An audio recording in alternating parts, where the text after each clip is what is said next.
সহিহ। প্রকৃতি আল্লাহর কথা শোনে না? প্রকৃতি আল্লাহর কথা শোনে না?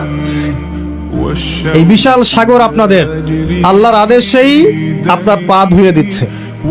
আপনি সামনে গিয়ে দাঁড়ান, আল্লাহর হুকুমে এই বিশাল শক্তিশালী সাগর আপনার পা ধুয়ে দিবে না?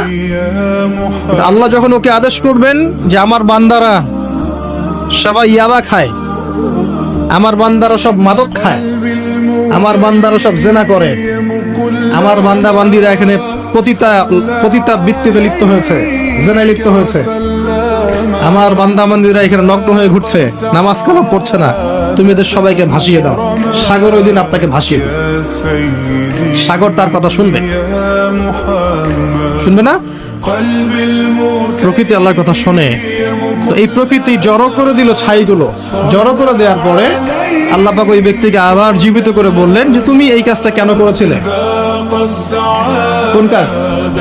মৃত্যুর পরে ছাই বানিয়ে উড়িয়ে দেওয়ার কাজটা কেন করেছিলে? তখন সেই ব্যক্তি বলছে মিন খাশিয়াতিকা ইয়া রাব্বি, হে আল্লাহ আমি আপনার ভয়ে এই কাজটা করেছি।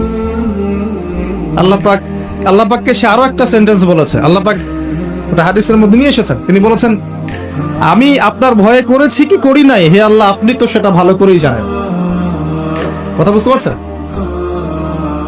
তো আল্লাহ পাক বললেন ঠিক আছে আমি তোমাকে মাফ করে দিলাম। এখানে কিন্তু পাপ করার অ্যাক্সেস দেওয়া হচ্ছে না, আপনাকে পাপ করতে উৎসাহিত করা হচ্ছে। আল্লাহ পাকের দয়া রহমত আমি বুঝাতে গিয়ে এই কয়েকটা হাদিস আপনাকে বললাম। 100 ভাগ দয়া আল্লাহর কাছে আছে, 1 ভাগ তিনি ছড়িয়ে দিয়েছেন আমাদের সবার মধ্যে। কত মহব্বত করি আমরা আমাদের সন্তানকে, তাই না? স্ত্রীদেরকে, আমাদের মাদেরকে, আমাদের বাবাদেরকে, আমাদের দেশকে,